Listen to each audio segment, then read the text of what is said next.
नमस्कार विद्यार्थी मित्रों, ऑक्सफोर्ड स्कूल अमरेली तरफथी आप सौનું हार्दिक स्वागत करूँ छूँ। गत विडियो लेक्चर में આપણે વિભાજનના ગુણધર્મો વિશે ચર્ચા કરી। હવે મિત્રો આપણે ત્યાર પછીનો ટોપિક ગુસ્સા અને લસા, અવયવ પાડી અને ગુસ્સા મેળવવા, અવયવી મેળવી લસા મેળવવા, બંને વિશે આપણે વાત કરવાની છે। આપણે ધોરણ 6 ની અંદર गुस्सा અને લસા વિશેની વ્યાખ્યાઓ, એના વિશેના દાખલાઓ શીખી ચૂક્યા છીએ।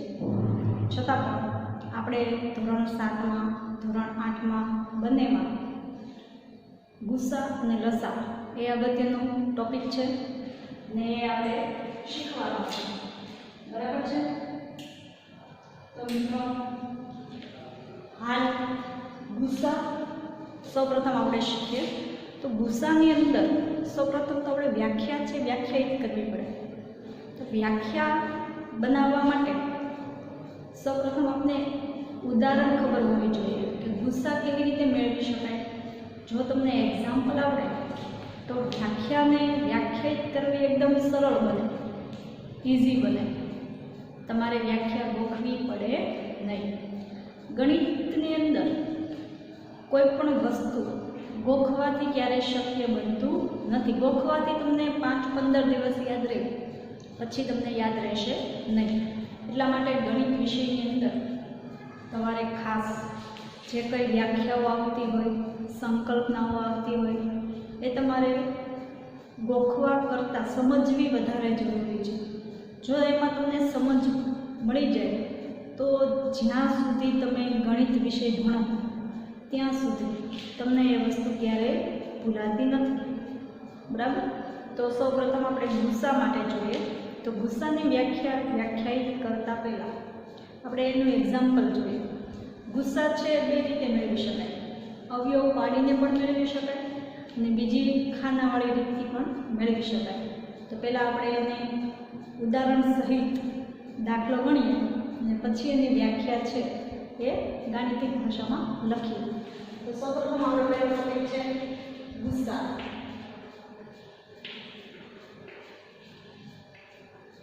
તો ગુસ્સાની અંદર વ્યાખ્યા બનાવતા પહેલા એક એક્ઝામ્પલ લઉં છું। 4 અને 12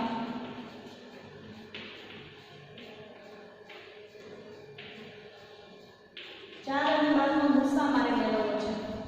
तो 4 અને 12 में સૌપ્રથમ બે સંખ્યા છે 4 અને 12।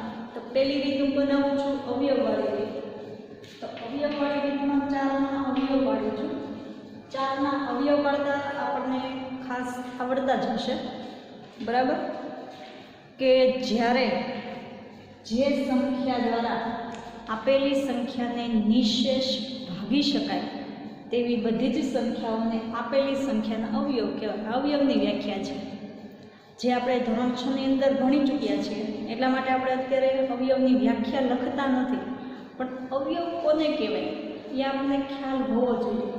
6 માં ભણી ચૂક્યા છીએ એટલે ભૂલી જવું એ જરૂરી નથી, કારણ કે ગણિત વિષયની અંદર જે વસ્તુ તમે ધોરણ 6 માં ભણો છો એ જ વસ્તુ તમારે ધોરણ 7 માં આવવાની છે, એ જ વસ્તુ પછી ધોરણ 8 માં આવવાની છે, બરાબર। એટલે જ્યાં સુધી ગણિત વિષયમાં અમુક એવા અગત્યના ટોપિક છે જે તમે જ્યાં સુધી ભણો ત્યાં સુધી એ આવતા જ હશે, જેમ કે લસા છે, ગુસ્સા છે, ત્રિકોણ છે, માહિતીનો નિયમન છે। આ અમુક જે અગત્યના ટોપિક છે છેક સુધી આવે। એટલા માટે અવયવ છે એના વિશેની આપણે બને ત્યાં સુધી મને આશા છે કે તમને બધાને ખ્યાલ જ હશે કે અવયવ કોને કહેવાય। તો સૌપ્રથમ 4 ના અવયવ આપણે મેળવીએ। तो अवयव में एक बधानो अवयव एक है बधी संख्या माटे अवयव मळे। त्यार पछी 4 नो बीजो अवयव 2। ये 4 है ये बेकी संख्या है, युग्म संख्या है। तो युग्म संख्या ने आपणे 2 वडे विभाज्य थई शके। आपणे चावी याद हशे 1 થી 11 सुधीनी चावी, बराबर। तो चावी ने तमे याद करो એટલે 2 4 ना अवयव 2 पर पड़े कि 2 वडे 4 ने તમે નિશેષ ભાગી શકો એટલે 4 નો એક બીજો અવયવ થયો 2। હવે ત્યાર પછી એકનો અવયવ ન આવે, એક છેલ્લો અવયવ કયો કે પોતે જ પોતાનો અવયવ છે. આપેલી સંખ્યાને તે જ સંખ્યા વડે તમે નિશેષ ભાગી શકો. કઈ રીતે? તો કે 4 × 4 અને શેષ કેવી વધે? 0. એટલા માટે આપણે કહી શકાય કે પોતે જ પોતાનો એક અવયવ છે. એવી રીતે હવે 12ના અવયવ પાડીએ. તો 12 માટે એક તો બધાનો અવયવ હોવાનો છે. 12 છે બેની સંખ્યા છે, યુગ્મ સંખ્યા છે, તો 2ની ચાવી લાગુ પડે. 12ને તમે 2 વડે નિશેષ ભાગી શકો છો, તો 2 છે એનો અવયવ થશે. હવે 3ની ચાવી લગાડે, તો 3ની ચાવી શું કહે છે? આપેલી સંખ્યાના બે સંખ્યાનો તમે સરવાળો કરો, એ સરવાળો 3નો અવયવી હોય તો આપણે એને શું કહીએ કે 3 વડે નિશેષ ભાગી શકાય છે. તો કરીએ આપણે. તો 2 અને 1નો સરવાળો કેટલો થાય? 3. તો 3ના ઘડિયામાં 3 આવે, તો કે આ 3 × 3. એટલા માટે 3 12નો અવયવી થાય. બરાબર છે? 3ના ઘડિયામાં 12 આવે, 4 × 3 = 12 આવે ને. ત્યારબાદ 4ની ચાવી શું કહે છે? 4ની ચાવી એવું કહે છે કે છેલ્લા 2 અંકને તમે 4 વડે નિશેષ ભાગી શકો. આપેલી સંખ્યાને 4 વડે નિશેષ ભાગી શકાય. તો છેલ્લા 2 અંક, એટલે આપણી પાસે તો 2 અંકની સંખ્યા છે, એમાં છેલ્લા કયો કે પહેલેથી ગણો. બરાબર? તો 12ને 4 વડે તમે ભાગો તો 4ના ઘડિયામાં કઈ બાદ આવે? 4 × 3 = 12. તો 4 છે એ પણ 12નો અવયવ થશે. ત્યાર પછીનો અવયવ શોધીએ તો કે 5. 5 અવયવ થશે નહીં, કેમ કે 12ને 5 વડે નિશેષ ભાગી શકાય નહીં. ત્યારબાદ 6 લઈએ, તો 6ની ચાવી શું કહે છે કે જે સંખ્યાને 2 અને 3 વડે નિશેષ ભાગી શકાય, તો આપેલી સંખ્યાને 6 વડે પણ નિશેષ ભાગી શકાય. તો અહીંયા 2 અને 3 વડે તો ભાગી શકાય છે, તો 6 વડે પણ ભાગી શકાય. બરાબર છે? ત્યારબાદ 7, 8, 9, 10 અને 11 વડે નિશેષ ભાગી શકાય નહીં. બરાબર? તો છેલ્લો એક અવયવ કયો થશે? પોતે જ પોતાનો એક અવયવ છે, તો અહીંયા છેલ્લો એક અવયવ થશે 12. બરાબર? હવે મિત્રો આપણે આ બંનેના અવયવ લખ્યા બાદ શું કરવાનું કે જે સામાન્ય અવયવ છે એમાં સૌથી મોટો સામાન્ય અવયવ હોય એનો ગુસા થાય. તો સામાન્ય અવયવ કયા કયા છે? 1, પછીનો અવયવ છે 2, ત્રીજો અવયવ સરખો. સામાન્ય એટલે સરખું. મિત્રો તમને યાદ જ હશે ને?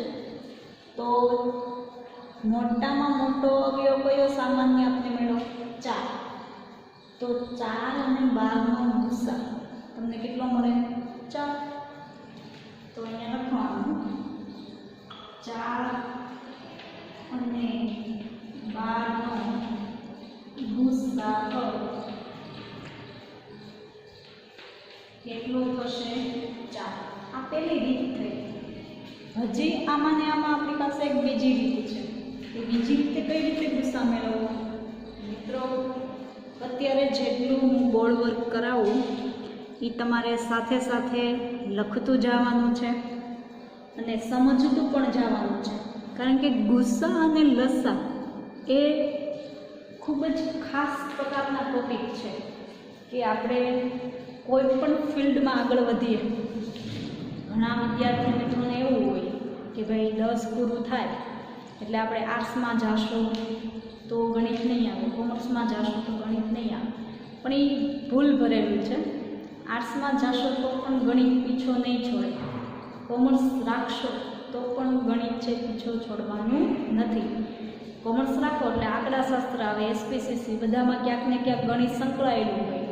જ્યારે આર્ટ્સ રાખો તો આર્ટ્સની અંદર પણ મનોવિજ્ઞાન જેવો વિષય છે એની અંદર પણ ગણિત છુપાયેલું છે, એની અંદર પણ ગણિત આવે. ને સાયન્સ રાખો તો ગણિત આવવાનું જ છે, બરાબર. તો મિત્રો અહીંયા લસા અને ભૂસા તમારે ખાસ શીખવા જેવા વિષય છે, શીખવા જેવો ટોપિક છે ગણિત માટે. તો પહેલી રીત તમને આવડી જાય પછી આપણે બીજી રીત શીખીએ. તો પહેલી રીતમાં શું આપણે કર્યું તો કે કંઈ નહીં, જેટલી સંખ્યા તમને આપેલી હોય, 2 આપી હોય, 3 આપી હોય કે 4 આપી હોય, બધાના શું કરવાના? અવયવ પાડવાના. અવયવ પાડ્યા પછી સામાન્ય અવયવ વચ્ચે અંડરલાઈન કરવાની. જે સામાન્ય અવયવ સરખા થતા હોય એની નીચે આપણે શું કરવાની? અંડરલાઈન કરવાની. ત્યારબાદ અંડરલાઈનમાં જોવાનું કે સૌથી મોટો અવયવ કયો છે કે જે સરખો છે, એ આપણો ગુસ્સા થાય. તો અહીંયા સરખો અવયવ થાય છે 4, એટલા માટે 4 છે. 4 અને 12નો ગુસ્સા કહેવાય. હવે આપેલ સંખ્યાને તેના ગુસ્સા વડે નિશેષ ભાગી શકાય. આ એક પોઈન્ટ છે, આપણે નીચે લખીએ. આપેલ સંખ્યાને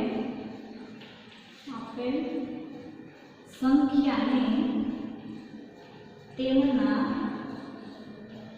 ગુસ્સા વડે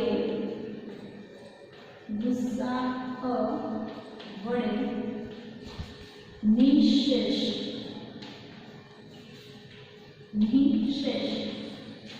ભાગી શકાય.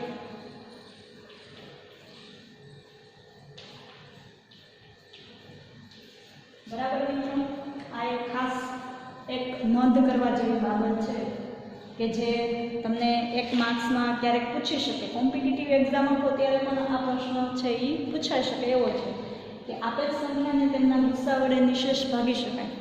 બરાબર. હવે આપણે બીજી રીત છે. તો બીજી રીત છે હું સાઈડમાં લખું છું. બીજી રીત છે ખાનાવાળી રીત છે. તો ખાનાવાળી રીતમાં 4ના અવિભાજ્ય અવયવ. ખાનાવાળી રીત એટલે અવિભાજ્ય અવયવ ખાનામાં આવશે. બરાબર. અવિભાજ્ય કોને કહેવાય? કે જે સંખ્યા વિભાજ્ય ન હોય એને અવિભાજ્ય કહેવાય. અથવા જે સંખ્યાને તમે ભાગી ન શકો એવી સંખ્યાને અવિભાજ્ય કહેવાય. બરાબર. આ કોમન વ્યાખ્યા છે. હવે 4ને કેટલા વડે નિશેષ ભાગી શકાય? તો કે 2 વડે. શરૂઆત 2 થી કરવાની. તમારે બેકી સંખ્યા હોય એટલે ફરજિયાત 2 વડે તમારે શરૂઆત કરવી પડે. તમે 2 વડે નિશેષ ભાગી શકો. શરૂઆત આપણે 2 થી જ કરવાની એટલે વચ્ચે ક્યાંય ભૂલ પડે નહીં. બરાબર છે. તો હવે અહીંયા 2 વડે સંખ્યાને નિશેષ ભાગો એટલે 2 દુ 4. ભાગફળમાં 2 આવે. જે ભાગફળ આવે છે મિત્રો એ આપણે નીચે લખવાનું, એટલે કે જે જવાબ આવે. હવે પાછા 2 આવ્યા તો 2 છે એ પણ યુગ્મ સંખ્યા છે, બેકી સંખ્યા છે. તો એને પણ તમે 2 વડે નિશેષ ભાગી શકો. તો આપણે એને નિશેષ ભાગીએ તો 2 ને 2 વડે ભાગો તો જવાબ તમને ભાગફળમાં શું મળે? 1. 2 કુ 2. જે ભાગફળ આવે એ નીચે લખવાનું. અવિભાજ્ય સંખ્યા જેના વડે તમે ભાગો છો એને તમારે ખાનામાં લખવાનું છે. તો મિત્રો અહીંયા તમને 4 માટે 2 અને 2 અવયવ પેલા છે, બંને સરખા છે. 2 અને 2 અથવા તો એને કઈ રીતે લખી શકાય? 2 નો વર્ગ. આમ પણ લખી શકાય ને, 2 નો વર્ગ. આપણે ઘાત અને ઘાતાંકની અંદર આ નિયમો જોવાના છે. પણ અત્યારે તમારે લસા અને ગુસાની અંદર આવી સંખ્યાઓ આવે ત્યારે આ રીતે તમે લખી શકો. તો જે સંખ્યા બીજી વાર આવતી હોય અથવા તો એકની એક સંખ્યા જેટલી વખત આવતી હોય એટલી ઘાત તમે એ સંખ્યા ઉપર મૂકી શકો. તો 2 છે એ 2 વાર આવ્યો એટલે મેં 2ની ઉપર કેટલી ઘાત મૂકી? 2. એટલે ઉપર કોઈ પણ સંખ્યાની ઉપર તમે જે લખો છો એની ઘાત કહેવાય ને જે 2 છે એનો આધાર કહેવાય. આ આધાર છે, આ એની ઘાત છે. આ તો સમજવા માટે. બાકી આપણે ઘાત અને ઘાતાંકના નિયમો જોશું ત્યારે આ બધું આપણે જોવાનું છે. તો હવે મિત્રો ત્યાર પછીનો આપણી પાસે 12. તો 12 માટે આપણે જોઈએ ખાનાવાળી રીત અવિભાજ્ય અવયવ મેળવીએ. તો 12 છે યુગ્મ સંખ્યા છે. તો યુગ્મ સંખ્યાને 2 વડે તમે નિશેષ ભાગી શકો છો.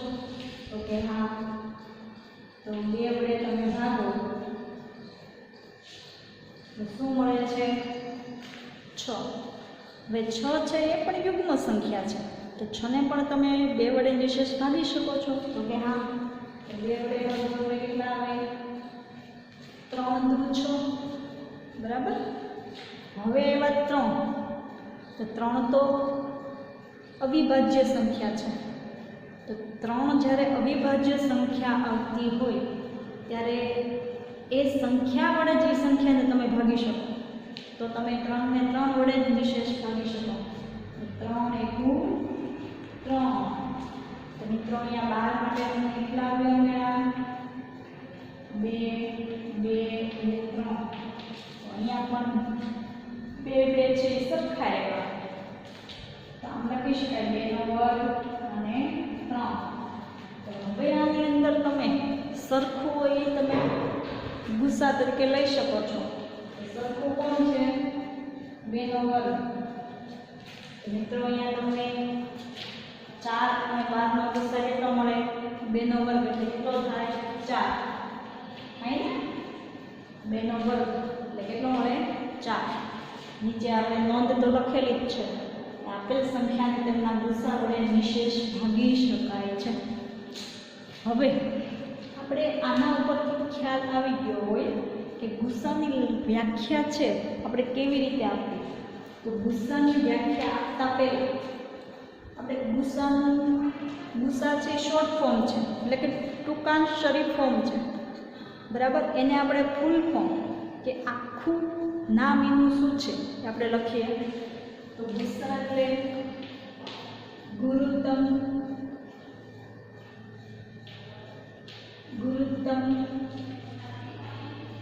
સામાન્ય અવયવ. ઇંગ્લિશમાં એમને HCF. ઇંગ્લિશમાં એને HCF. તો ઇંગ્લિશમાં એનું ફૂલ ફોર્મ શું થાય? H એટલે હાઈએસ્ટ. હાઈએસ્ટ એટલે મોટું. C એટલે કોમન.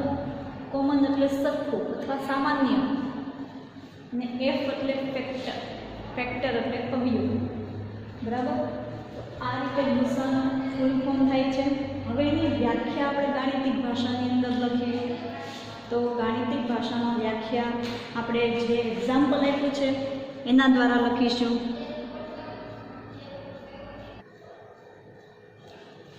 તો વ્યાખ્યા આપણે વ્યાખ્યાયિત કરવી તો કેવી રીતે કરી શકાય? તો કે 2 કે તેથી વધારે સંખ્યાઓ માટે તેમના સામાન્ય અવયવોમાં સૌથી મોટા સામાન્ય અવયવને આપેલી સંખ્યાના ગુસા કહેવામાં આવે છે. બરાબર. આ વ્યાખ્યા કરી. તમને એક્ઝામ્પલ આવડતો હોય તો તરત તમે વ્યાખ્યા છે તમારી જાતે તમારી ભાષામાં લખી શકો, પણ ગાણિતિક શબ્દોની અંદર લખવાના છે. સાવ ગુજરાતીમાં આપણે લખવાની નથી. બરાબર. ગાણિતિક ભાષા છે, અલગ ભાષા છે. તો મિત્રો અહીંયા 2 કે તેથી વધારે સંખ્યા 2 હોય, 3 હોય, 4 હોય, ગમે એટલી હોય. બરાબર. તો આપણે લખીએ 2 કે તેથી વધારે સંખ્યાઓ માટે તેમના સામાન્ય અવયવોમાં સૌથી મોટા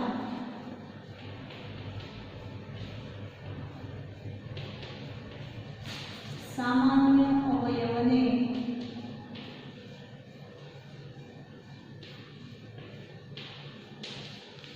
સૌથી મોટા સામાન્ય અવયવને આપેલી સંખ્યાનો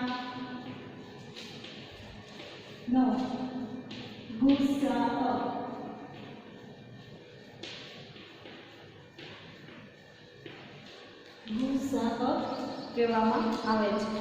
બરાબર, આ રીતે આપણે ગાણિતિક ભાષામાં લખવાનું છે. આ એમનું એક્ઝામ્પલ છે. તો મિત્રો, તમને વ્યાખ્યા અને ગુસા કેવી રીતે મેળવવું એ તમને બંને રીત મેં અત્યારે બતાવેલી છે.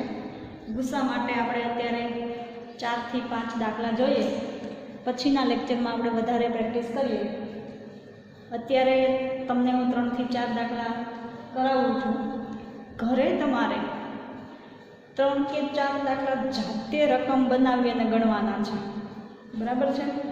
હોમવર્કમાં હું આપીશ તો અલગ જ તે, પણ સાથે સાથે તમારે શીખતું જવાનું છે અને લખતું જવાનું છે. તો અહીંયા ત્યાર પછીનું આપણે એક એક્ઝામ્પલ લઈ અને જોઈએ.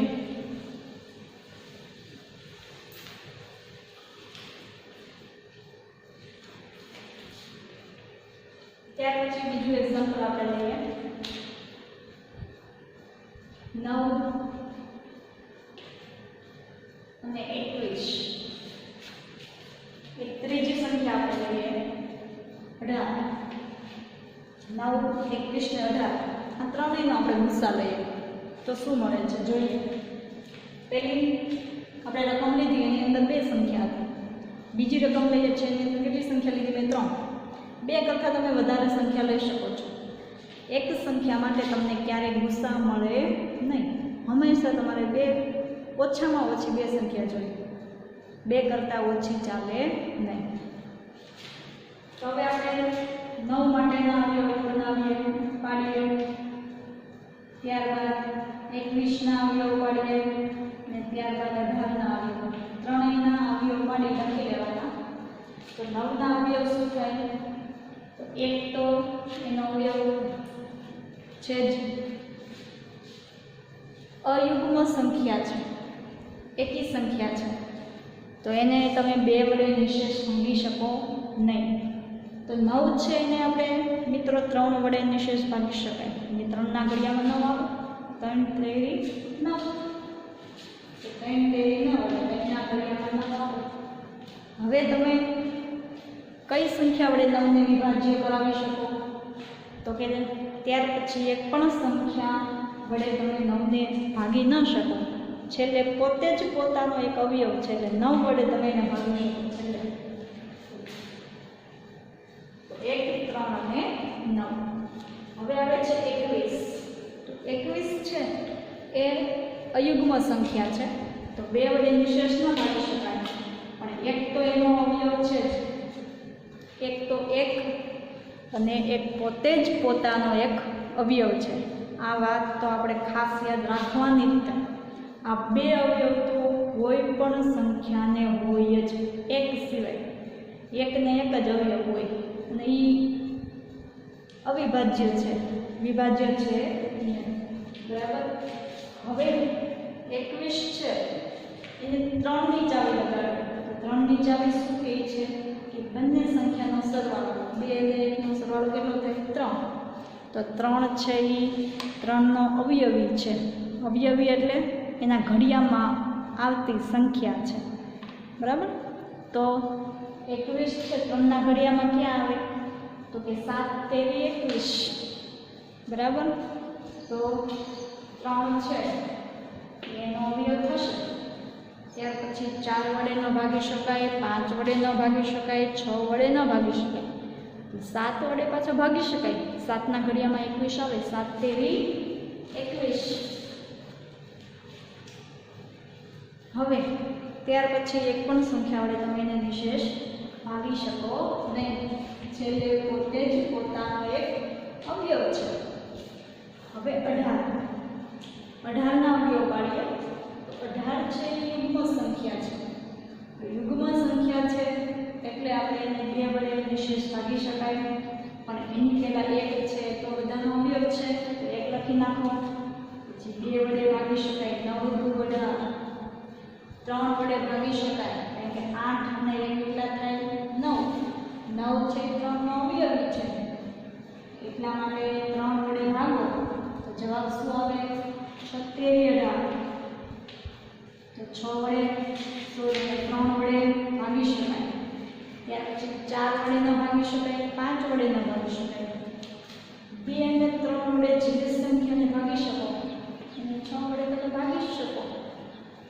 ત્યારબાદ 7, 8 ને છેલ્લે 9 વડે 9 વડે ભાગી શકો અને પોતે જે પોતાનો અવયવ છે. તો અહીંયા તમને 9, 21 અને 18 માટે બધા અવયવ મળી ગયા. હવે એમાં સરખા ગોતો. તો 1 તો બધામાં હોય જ. બીજો એક અવયવ તો કે 3. પછી એક પણ અવયવ સરખો આવતો નથી. હવે જે તમે અંડરલાઈન કરી છે એમાં સૌથી મોટો કયો અવયવ છે? તો કે 3. તો લખીએ 9, 21 અને 18 નો ગુસા.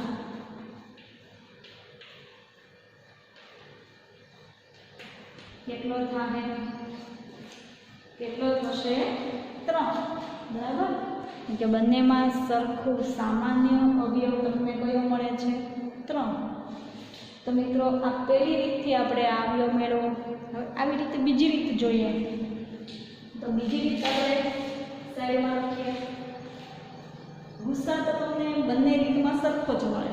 પહેલી રીત કરો કે બીજી રીત કરો, પણ મારે તમને બંને રીત કરાવવી જરૂરી છે. પછી તમને જે યોગ્ય, સહેલી, ઇઝી રીત લાગે એ તમારે એ રીતથી દાખલો ગણવાનો રહેશે. બરાબર. તમને ખાનાવાળી રીત, અમુક વિદ્યાર્થીને ખાનાવાળી રીત યોગ્ય લાગતી હોય, એને મજા આવતી હોય એ રીતે દાખલો કરવામાં. અમુક વિદ્યાર્થીને અવયવ પાડી અને દાખલો કરવામાં મજા આવતી હોય. પણ બેસ્ટ અને એકદમ સહેલી રીત હોય તો ખાનાવાળી રીત, અવિભાજ્ય અવયવની રીત. શું કામે? કારણ કે અવિભાજ્ય અવયવની રીતમાં તમને ભૂલ પડવાની શક્યતા ઓછી હોય, જ્યારે અવયવમાં તમને ભૂલ પડવાની શક્યતા વધારે હોય. શું કામે? કારણ કે અવયવ છે એમાં તમે એકાદ અવયવ ભૂલી જાઓ તો કદાચ તમને ગુસ્સા જે જોતો હોય એ મળી શકે નહીં. જે અવિભાજ્ય અવયવમાં ભૂલ પડવાની શક્યતા ઓછી હોય. એટલે સહેલી અને સારામાં સારી આપણે રીત હોય તો ખાનાવાળી રીત. પરંતુ બંને રીતમાં જે વિદ્યાર્થીને જે રીત સહેલી લાગે એ રીતથી આપણે દાખલો કરવાનો. બરાબર. આપણે બીજી રીત જોઈએ. આપણે બે રીતથી દાખલો કરીએ એટલે બંને જેને જે યોગ્ય લાગે એથી દાખલો કરવાનો. 9 છે 2 વડે ન ભગાય, ડાયરેક્ટ 3 વડે ભાગી શકાય. તો 3 તેરી 9. તો અહીંયા પણ 3 તેરી 9. શું આવે? 3 એકુ 3. અહીંયા 3 તેરી 9, 3 એકુ 3. જે ભાગફળ આવે અહીંયા લખવાનો, જેના વડે ભાગો એ ખાના લખવાનો. બરાબર. હવે આવે 21. 21 ને 2 વડે ન ભગાય, હિંમત નથી એટલે ડાયરેક્ટ 3 વડે. તો 7 તેરી 21. 7 છે અવિભાજ્ય સંખ્યા છે, એને એના વડે જ ભાગી શકાય, બીજા વડે ન ભાગી શકાય. 7 એકુ 7. હવે આવે છે 18. 18 છે યુગ્મ છે તો 2 વડે વિશેષ ભાગી શકાય. તો 2 થી શરૂઆત કરવાની. તો 9 દુ 18. હવે 9. તો 9 ને તમે 3 વડે ભાગી શકો. 3 તેરી 9. હજી 3 ને 3 વડે ભાગી શકો. 3 એકુ 3. તો ખાનામાં બધા અવિભાજ્ય અવયવ તમને મળશે. બરાબર. તો આપણે અવિભાજ્ય અવયવ લખીએ. તો 9 ના કેટલા મળ્યા? 3 અને 3. 21 ના કેટલા મળ્યા? 3 અને 7. 18 ના કેટલા મળ્યા? 2, 3 અને 3. તો મિત્રો આ ત્રણેય અવિભાજ્ય જે તમને સંખ્યા આપી છે એમાં ત્રણેયમાં જે અવિભાજ્ય અવયવ સરખો આવતો હોય એ આપણે લેવાનો. તો સરખો કયો આવે છે? તો કે 3. એક જ સંખ્યા સરખી આવે છે 3. તો 9, 21 અને 18 નો ગુસ્સા કેટલો થાય? 3. તો તમે 3 વડે આ ત્રણેય સંખ્યાને નિશેષ ભાગી શકો. જુઓ, 3 ને 9 વડે ભાગો એટલે 3 તેરી 9. 12 ને તમે 21 ને તમે 3 વડે ભાગો એટલે 7 તેરી 21. 18 ને તમે 3 વડે ભાગો 76 બરાબર। એટલે આપેલી બધી સંખ્યાને તેમના ગુસ્સા વડે નિશેષ ભાગી શકાય। સમજાય છે? તો મિત્રો આ બીજો દાખલો છે એ બુકમાં સાથે સાથે લખી લેજો। હવે ત્યાર પછીનો એક્ઝામ્પલ લઈ લે એટલે વધારે ખ્યાલ આવે। હવે વ્યાખ્યા છે હું ભૂસી નાખું છું। હવે વ્યાખ્યા તો તમને આવડી જ ગઈ હશે કે કેવી રીતે લખવાની છે, ગોખવાની નથી, ખાસ યાદ રાખવાની, બરાબર।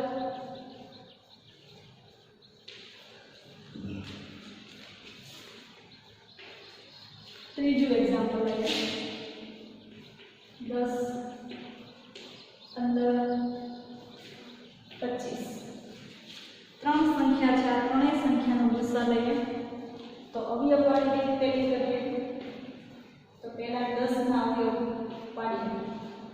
તો 10 ના અવયવ પાડીએ એમાં 10 છે વિભાજ્ય સંખ્યા છે, 2 વડે નિશેષ ભાગી શકાય। તો કે એક તો એનો અવયવ હોય જ, 2 વડે ભાગો એટલે 5 × 10, 3 વડે ન ભગાય, 4 વડે ન ભગાય, પાછા 5ની ચાવી આમાં લાગુ પડે। 5ની ચાવી શું કહે છે? જેમનો એકમનો અંક 5 હોય અથવા 0 હોય એને તમે 5 વડે નિશેષ ભાગી શકો। અહીંયા એકમનો અંક 0 છે તો 5 વડે ભાગી શકાય। તો 5ના ઘડિયામાં 10 આવતા હોય, 5 × 10। હવે 6, 7, 8, 9 વડે તમે એને નિશેષ ન ભાગી શકો। પોતે જે પોતાનો એક અવયવ છે, જેનો એનો અવયવ કયો થશે? 10। તો મિત્રો અહીંયા તમને 10ના બધા અવયવ મળી ગયા, 1, 2, 5 અને 10। એવી રીતે 15 ના મેળવીએ। 15માં એક તો એનો અવયવ હોય જ, વિભાજ્ય સંખ્યા છે પણ યુગ્મ નથી, અયુગ્મ છે, એકી સંખ્યા છે, 2 વડે ન ભાગી શકાય। તો 3ની ચાવી લાગુ પડે, જોઈએ 5 અને 1નો સરવાળો કેટલો થાય? 6। તો 6 એ 3નો અવયવી છે એટલા માટે 15 ને તમે 3 વડે ભાગી શકો। તો 3ના ઘડીમાં 15 આવતા હોય, 3 × 5 = 15। હવે 4 વડે ન ભાગી શકાય, 5 વડે। તો કે જેનો એકમનો અંક છેલ્લો 5 હોય એને 5 વડે ભાગી શકાય, 5 તેરી 15। હવે 6, 7, 8, 9, 10 એક પણ સંખ્યા વડે ન ભાગી શકાય, છેલ્લે પોતે જ પોતાનો અવયવ છે। ત્યારબાદ 25, 25માં એક તો અવયવ છે જ, 25 છે યુગ્મ સંખ્યા નથી, તો એટલા માટે આપણે 25 ને પછી કઈ સંખ્યા વડે નિશેષ ભાગી શકાય? તો કે 3 વડે ન ભાગી શકાય, 4 વડે ન ભાગી શકાય, તો 5 વડે ભાગી શકાય, કારણ કે એકમનો અંક કેવો છે? 5। તો 5 વડે નિશેષ ભાગી શકાય। ત્યાર પછી 10 સુધી એક પણ સંખ્યા વડે નિશેષ ન ભાગી શકાય, છેલ્લે 25 પોતે પોતાનો અવયવ છે। હવે આ ત્રણેયમાં તમને અવયવ મળી ગયા છે, એમાં સરખા અવયવ લખીએ તો સરખો બધાયમાં એક જ અવયવ મળે 5 અને એક તો મળે જ છે, તો એક આપણે લખીએ નહીં તો પણ ચાલે। શું કામ? કારણ કે આપણે સૌથી મોટો જોઈએ છે, એક તો બધામાં સૌથી નાનો જ હશે, બરાબર? કે અમુક સંખ્યા એવી હોય કે જેમાં સરખો એક પણ અવયવ ન આવતો હોય, ત્યારે એક આવતો હોય તો ત્યારે ગુસ્સા એક પણ થતો હોય, એટલે એક નીચે અંડરલાઈન કરી જ નાખવાની, બરાબર? તો મિત્રો અહીંયા તમને 10, 15 અને 25નો ગુસાઅ કેટલો મળે? 5। હવે આપણે બીજી રીત જોઈએ કે બીજી રીતથી ગુસ્સા કેટલો આવે છે? ગુસ્સા તો એ જ આવશે, આપણી પાસે રીત કેટલી છે? 2। તમને જે રીત યોગ્ય લાગે એ કરવાનું। તો પહેલા 10ના અવયવ 10 છે એની અવિભાજ્ય અવયવ મેળવીએ તો 10 છે યુગ્મ સંખ્યા છે, 2 વડે નિશેષ ભાગી શકાય? તો કે હા, તો 5 × 10. હવે 5 અવિભાજ્ય સંખ્યા છે તો તેના વડે જ તમે નિશેષ ભાગી શકો. 5 એકુ 5. તો તમને અહીંયા 10 ના અવિભાજ્ય અવયવ શું મળે? 2 અને 5. ત્યારબાદ આપણે 15 ના મેળવીએ તો 15 ના અવયવ હમણાં જ આપણે આગળના દાખલામાં મેળવવા કયા ગયા? 15 ને ડાયરેક્ટ તમે 3 વડે ભાગી શકો. 5 તેરી 15 ને 5 અવિભાજ્ય સંખ્યા છે એટલે તમે 5 વડે એને ભાગી શકો. 5 એકુ 5. તો 15 ના અવિભાજ્ય અવયવ મળે 3 અને 5. ત્યારબાદ 25 ના અવયવ મળે તો 25 ને ડાયરેક્ટ તમે 5 વડે ભાગી શકો. બાકી એક પણ સંખ્યા વડે ભાગી નથી શકતા. તો 5 વડે ભાગીએ 25 5 અવિભાજ્ય સંખ્યા છે એટલા માટે તેના વડે તમે એને નિશેષ ભાગી શકો છો. તો 25 માટે તમને બધામાં તમને 2 અવિભાજ્ય અવયવ મળે છે. 10 માં 2 અને 5, 15 માં 3 અને 5, 25 માં 5 અને 5. હવે ત્રણેયમાં સરખા કોણ છે? તો કે 5. તો તમને ગુસ્સા કેટલો મળે? 5. બરાબર છે. બંને રીતથી તમને ગુસ્સા છે એ સરખો જ મળે. તો મિત્રો આ રીતે આપણે ગુસ્સા છે એ મેળવવાના છે. હવે મિત્રો આપણે ગુસ્સા પછીની એક અગત્યની વ્યાખ્યા લસા. જો ગુસ્સા અને લસામાં થોડોક જ ડિફરન્સ છે, થોડોક તફાવત છે. ગુસ્સા છે અવયવ ઉપર આધારિત છે, જ્યારે લસા છે અવયવી ઉપર આધારિત છે. તમને અવયવી વિશેનો ખ્યાલ પણ છઠ્ઠામાં ભણી ગયા છો. અવયવી કોને કહેવાય? અવયવી એટલે ટૂંકમાં ઘડ્યું. તમે કોઈ પણ સંખ્યાને ક્રમશઃ 1 2 3 4 5 ક્રમશઃ ગુણો એટલે જે સંખ્યા તમને મળે એ સંખ્યાને આપેલ સંખ્યાનો અવયવી કહેવાય. આ અવયવીની વ્યાખ્યા છે જે આપણે આગળના ધોરણમાં ભણી ચૂક્યા છીએ. અવયવીની અંદર જે તમને સરખા અવયવી મળે એમાં સૌથી નાનો જે સરખો અવયવી છે એને લસા કહેવાય. બરાબર? તો મિત્રો પહેલાં આપણે લસાનું એક એક્ઝામ્પલ લઈએ, શીખીએ, પછી આપણે એને ગાણિતિક ભાષામાં એની વ્યાખ્યા લખીએ. તો ત્યાર પછીનો આપણો ટોપિક છે લસા.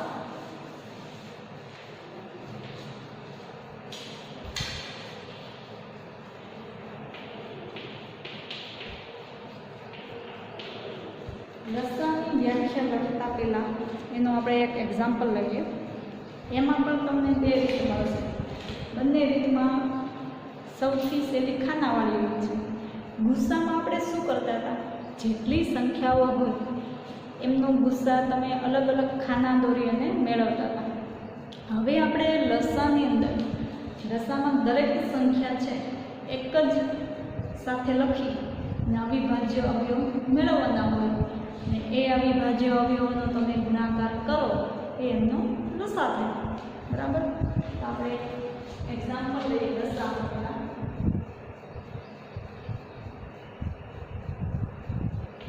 5 10 અને 15 લઈએ.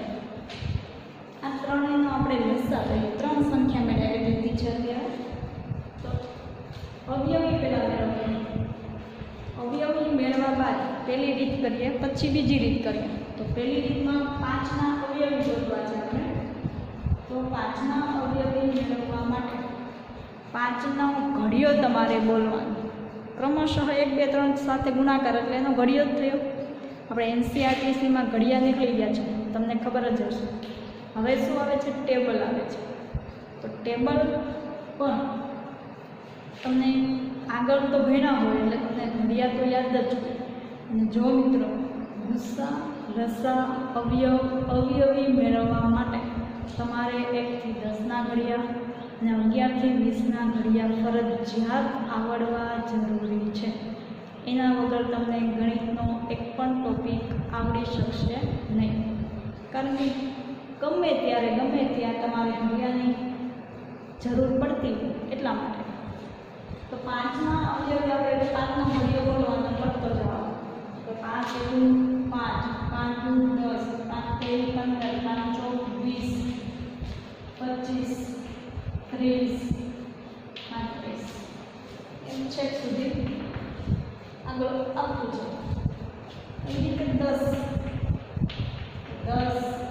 20, 30, 40, 50 આગળ વધે છે ઘડિયો. કેવી રીતે 15, તો 15 × 15, 15 × 20, 15 × 30, 15 × 40, 60. હવે તમે આમાં સરખા જે અવયવી છે એની નીચે અંડરલાઈન કરો તો સરખો પેલો અવયવી આવશે 15. સોરી 15 નહીં, આપણે પેલો અવયવ 30 આવશે. કયો? 30. તમે અહીંયા થોડું આગળ વધારી દો 40 અને 45 એટલે બે સરખા અવયવો મળે એટલે તમને ખ્યાલ આવે. ત્યાર પછીનો બીજો સરખો અવયવ કયો આવે? 60 આવશે. બીજો આવશે 60. તો પહેલો અવયવી તમને સરખો મળે છે 30. તમે આગળ વધો એટલે બીજો અવયવી આવે છે 60. તેમાં સૌથી નાનો કયો અવયવી આપણે પહેલો મેળવો? સૌથી પહેલો આપણને મેળવો 30.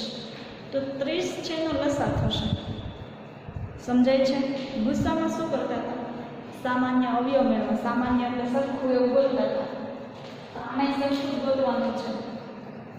એમાં સરખો અવયવ બોલતા હતા, આમાં સરખો અવયવી બોલવાનું છે. એમાં સૌ પહેલાં જે મળે ને એને લસા કહેવાય. ગુસ્સામાં શું હતું? સૌથી મોટો મળે. સૌથી પહેલાં હોય એ નાનો હોય, ત્યાર પછી મોટો તમને સરખો મળતો જાય. આગળ ઘડિયાળને લંબાવો એટલે બરાબર. આપણે લંબાવ્યો નથી. ત્યાર પછીનો અવયવ આપણને 60 મળે, ત્યાર પછી 90 મળે, એમાં આગળ 120 મળતો જાય. તેમાં સૌથી નાનો આપણી પાસે અવયવી કયું એવું? 30. આપણે કહી શકીએ કે 5, 10, 15નો લસા કેટલો થયો? 30. મિત્રો હવે આપણે બીજી રીત ગણીએ કે બીજી રીતથી લસા તો 30 જ આવે બરાબર, પણ એ કેવી રીતે આવે એ આપણે જોવાનું છે. તો બીજી રીતથી આપણે એક્ઝામ્પલ કરીએ. એની અંદર શું છે બીજી રીતમાં? પહેલી રીત છે અત્યારે હું ભૂસી નાખું છું, કારણ કે આપણે બીજી રીતની અંદર થોડુંક ગોળ વધારે જોશે, છતાં પણ અહીંયા ટ્રાય કરું છું થઈ જાય બરાબર. એક જ સાથે આપણે લખવાના છે 3 અંક, 5 અલ્પ વિરામ કરી બીજો અંક લખવાનો, અલ્પ વિરામ કરી ત્રીજો અંક લખવાનો છે. ત્રણેય સંખ્યા સાથે લખવાની છે કોષ્ટકવાળી રીતમાં. ગુસ્સામાં અલગ અલગ સંખ્યાના આપણે ગુસ્સા મેળવતા હતા, અવયવ મેળવતા હતા. આની અંદર શું કરવાનું? ત્રણેય સંખ્યા એકસાથે લખવાની કોષ્ટકવાળી રીત, એટલે અવિભાજ્ય અવયવવાળી રીત. અવિભાજ્ય અવયવ મેળવતા જાઓ. આમાં શું કરવાનું કે ત્રણેય સંખ્યામાં પહેલાં જોવાનું કે કઈ સંખ્યા યુગ્મ છે. યુગ્મ સંખ્યા એક પણ સંખ્યા યુગ્મ હોય તેને તમે 2 વડે નિશેષ ભાગી શકો. જે સંખ્યાને તમે 2 વડે નિશેષ ન ભાગી શકો એની સંખ્યા નીચે ઉતારી દેવાની. જો અહીંયા આપણે કરીએ કે 10 છે યુગ્મ સંખ્યા છે એટલે 2 વડે ભાગી શકાય, તો કે હા. તો 5ને ન ભગાય તો 5 એમને નીચે લઈ લેવાના, લખી નાખવાના. અહીંયા 10ને ભાગી શકાય, 5 × 10, 5 × 10 એટલે અહીંયા જવાબ આવ્યો 5. 15ને 2 વડે ન ભાગી શકાય, 15 એમને લખી નાખવાના. હવે 2 પછી આમાં 3ની ચાવી એક સંખ્યાને લાગુ પડે છે. કઈ? તો કે 15. તો 15ને તમે 3 વડે નિશેષ ભાગી શકો છો. હવે 3ની ચાવી લગાડી આગળ વધવાનું. 5ને ન ભાગી શકો તો એમને નીચે ઉતારી દેવાના 5. પછીના 5 પણ એમને નીચે ઉતારવાના, એને પણ તમે ભાગી શકો નહીં. એટલા માટે હવે અહીંયા તમે ભાગી શકો 15 ને 5 તેરી 15, બરાબર. હવે ત્રણેયની અંદર આપણને એક સંખ્યા મળે છે 5. તો ત્રણેયમાં 5 સરખા છે, તો એને તમે 5 વડે નિશેષ ભાગી શકો છો. અને જવાબ છે કે બધામાં 1 આપવો જોઈએ. બધામાં 1 આવી જાય છે. 5 × 5 5 × 5. હવે તમે ખાનામાં જે સંખ્યા મળી છે એ અવિભાજ્ય છે, તો એ બધાનો તમે ગુણાકાર કરો તો લસાઈ તમને મળી જાય. તો આપણે કરીએ 2 × 3 × 5. તો તમને શું જવાબ મળે? 6 6 × 5 = 30. મિત્રો તમને ખાનાવાળી રીતમાં પણ લસા 30 જ મળે. અવયવીની રીત કેવી, એમાં પણ તમને લસા છે એ કેટલો મળે છે? 30, બરાબર છે. તો હવે આના પરથી આપણે વ્યાખ્યાયિત કરવાની છે, ગાણિતિક ભાષામાં લખવાની છે. તો શું લખી શકાય? તો પહેલાં વિચારવાનું આમાં શું કર્યું આપણે કે 3 સંખ્યા લીધી, 2 કરતાં વધારે છે 2 કે 2 કરતાં વધારે સંખ્યાઓમાં તેમના સામાન્ય અવયવીઓમાં, સામાન્ય અવયવી આપણે મેળવા, સામાન્ય અવયવીમાં સૌથી નાના અવયવીને આપેલ સંખ્યાનો લસા કહેવાય. જ્યારે ગુસ્સામાં સામાન્ય અવયવમાં સૌથી મોટા અવયવને આપણે ગુસ્સા કહેતા હતા, લસામાં સૌથી નાના અવયવીને. હવે લસા વિશેની વ્યાખ્યા લખતા પહેલાં એનું આખું નામ લખીએ. લઘુત્તમ. લ એટલે લઘુત્તમ, લઘુત્તમ એટલે નાનું. સા એટલે સામાન્ય. અ એટલે અવયવી નહીં, અવયવી. લસામાં અવયવી થશે. ગુસ્સા અ એમાં અવયવો, બરાબર. આમાં શું થશે? અવયવી. એને ઇંગ્લિશમાં short form LCM. LCM L એટલે લિસ્ટ, લિસ્ટ એટલે નાનું. C એટલે કોમન, કોમન એટલે સરખું, સામાન્ય. M એટલે મલ્ટિપલ, મલ્ટિપલ એટલે અવયવી. તો હવે એને ગાણિતિક ભાષામાં વ્યાખ્યા લખીએ તો 2 કે તેથી વધારે સંખ્યાઓ માટે તેના સામાન્ય અવયવીઓમાં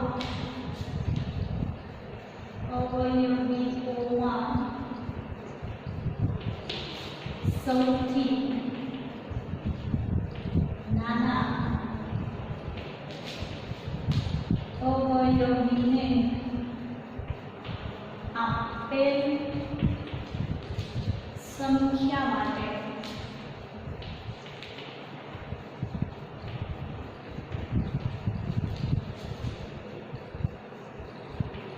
તેમનો લસાઅ કહે છે. બરાબર છે. તો મિત્રો પહેલાં તમને એક્ઝામ્પલ ખ્યાલ આવી જાય અને વ્યાખ્યા છે તમે ઓટોમેટિક જાતે લખી શકો છો. કે જે પ્રક્રિયા આપણે ગાણિતિકની અંદર દાખલા સ્વરૂપે લખી છે અને તમારે ગુજરાતી માટે ગાણિતિક ભાષામાં લખવાની છે. તો શું કર્યું આપણે? તો કે 2 કરતાં વધારે સંખ્યા લીધી, 2 અથવા 2 થી વધારે, ઓછામાં ઓછી 2 હોવી જોઈએ. તો એ સંખ્યા માટે એના સામાન્ય અવયવી મેળવવા. સામાન્ય અવયવીમાં સૌથી નાનો જે સૌથી પહેલાં મળે એમ પણ કહી શકાય. અને સૌથી નાના અવયવીને આપેલ સંખ્યા માટે તેનો લસા કહેવામાં આવે છે. તો મિત્રો તમને આજે આપણે ગુસ્સા અને લસાની વ્યાખ્યા શીખ્યા. ગુસ્સા માટે આપણે 4 એક્ઝામ્પલ લીધા છે. લસા માટે આપણે અત્યારે શીખવા માટે એક એક્ઝામ્પલ કરાવેલું છે. પછીના લેક્ચરમાં આપણે ગુસ્સા અને લસા માટેના વધારાના દાખલા જોશું, પરંતુ તમારે ઘરે પ્રેક્ટિસ કરવાની છે કે કેવી રીતે દાખલા ગણવાના છે. તમારે જાતે રકમ લખવાની અને પછી ગણી અને ગુસ્સા લસા મેળવવાના. હોમવર્કમાં તમને લસાનો 1 દાખલો આપું છું અને ગુસ્સાના 4 દાખલા આપું છું, કારણ કે ગુસ્સાના આપણે પ્રેક્ટિસ થઈ ગઈ છે અત્યારે, એટલા માટે. બરાબર છે? તો મિત્રો અત્યારે હોમવર્કની અંદર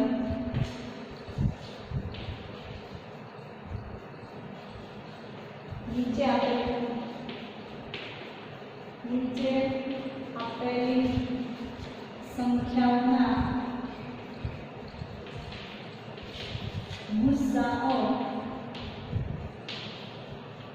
મેળવો. એના માટેની પહેલી સંખ્યા છે 30 અને 45. બીજી સંખ્યા છે 35 અને 40. ત્રીજી સંખ્યા છે 27 18. ચોથી સંખ્યા છે 16 20 અને 38. આ ગુસ્સા માટે તમને મેં 4 દાખલા આપ્યા. લસાનો તમને એક જ દાખલો આપું છું.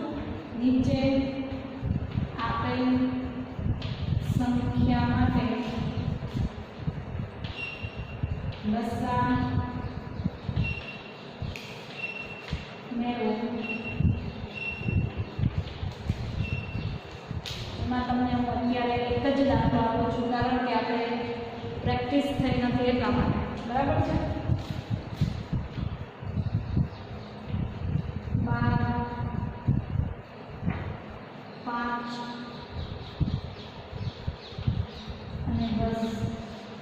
12, 5 અને 10. તો મિત્રો હોમવર્કની અંદર તમને ગુસ્સાના 4 અને લસાનો 1 દાખલો આપ્યો છે. જ્યારે હોમવર્ક તમને બોર્ડની અંદર જ આપેલું છે. 2 દિવસ પછી લેક્ચર તમને મળ્યાના બાદ 2 દિવસ પછી હું તમને એમનું સોલ્યુશન આપીશ. પછીના લેક્ચરમાં આપણે લસાના પ્રેક્ટિસના દાખલા અને ગુસ્સાના પ્રેક્ટિસના દાખલા આપણે કરવાના છે. તો મિત્રો તમારી જાતે ગુસ્સાના પ્રેક્ટિસ થઈ ગયા છે, ગુસ્સા માટે તમે જાતે મહેનત કરજો, જાતે તમે રકમ બનાવો અને ગણી શકો.